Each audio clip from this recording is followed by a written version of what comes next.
In 1986, psychologists Dale Shunk and Joe Rice came up with a sequence of activities that allowed their students to nearly double their reading scores.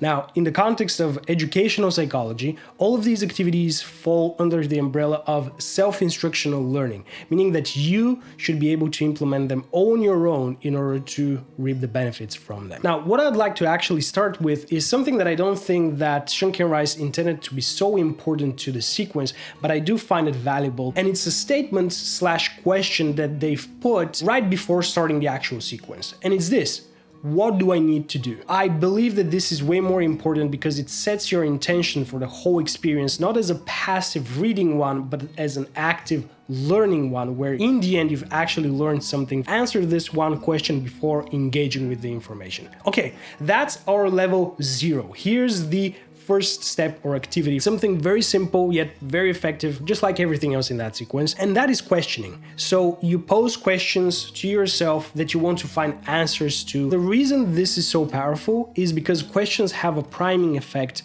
on your brain, meaning that the moment that you pose a question to yourself, you start looking at the information in a completely different manner, determining what is relevant from what is irrelevant to that which is important to you, meaning the answers that you're looking for. Now, how do you go about answering these questions? Well, first of all, if you're using a standard text workbook, study book of some sorts, you probably already have articulated questions in the beginning or the end of the segment that you're about to study. So you can use these as a starting point. Find the answers to these questions first. In case that you don't have any questions formulated, you can actually move to the second step, the second activity in the sequence, which is what I like to call read and mark. Reading and marking is related to going through the text. So if you have a segment of 10 paragraphs, you read a paragraph and you articulate in your own words what that paragraph is all about. The reason this is so effective is again related to some of the things that we've already mentioned, sifting through what is relevant from what is irrelevant, but it also works your comprehension in addition to that, because in order to be able to articulate what a paragraph is all about, you have to be able to understand what is it describing. In addition to that, without having any expectations for memorizing anything, you can actually articulate your own question that it answers that you're going to revisit afterwards. And what I would further invite you to do is, as you articulate what each and every paragraph is all about, or as you're articulating your questions related to each and every paragraph, mark the page at which you're finding that piece of information. In doing so, even if you don't need all of the information in the future, you'll be that much more productive and fast in finding things that may be actually relevant to something that you need. So these are the first two activities. In a way, connected to one another, almost feels like they're interchangeable, but not really.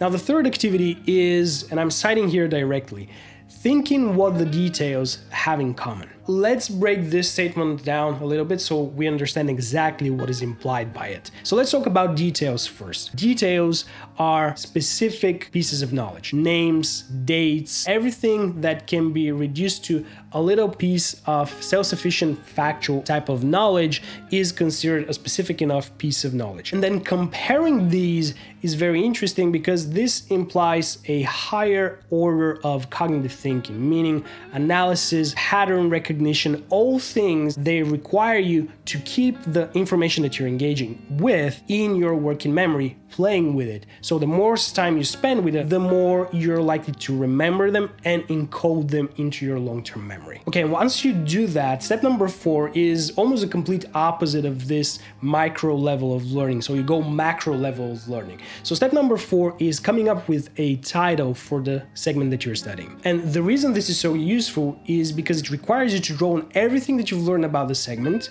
articulate it into something meaningful, and in this case, that's a title, which is a form of summarization of the content, which, just like everything else that we've mentioned up until this point, has been demonstrated by research to facilitate learning. And step number 5 is actually something that it's not looked on very positively in the context of learning, and that's rereading. However, the reason that it's here is because it's not following some murky standard of I'm just rereading to learn more, which is quite vague. You're doing it with a goal in mind, and that is to find specific pieces of knowledge that are relevant to your studies that you haven't found yet. All right, so these are the 5 activities from the sequence. However, we are yet to discuss the most important part of the puzzle that actually allowed that near doubling in reading scores. And surprisingly, it came from what Shunkin and Rice communicated to their students before, during,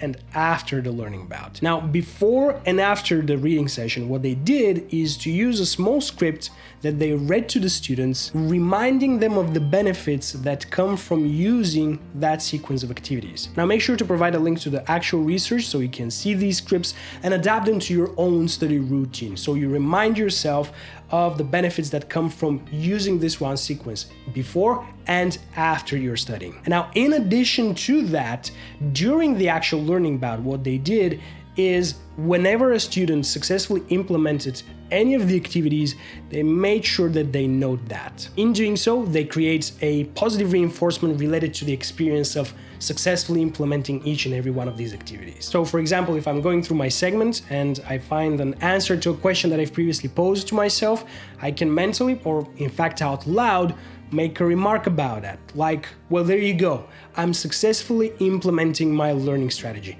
and I'm reaping the benefits from it. You know, just a proper self-pat on the back. And as strange as it sounded to me the first time, those little gestures, these little suggestions over time compound and influence our reading, thinking, our learning significantly. So in addition to the whole sequence of activities, make sure that before, during, and after your learning bout, you dedicate a little bit of time for those little gifts as well.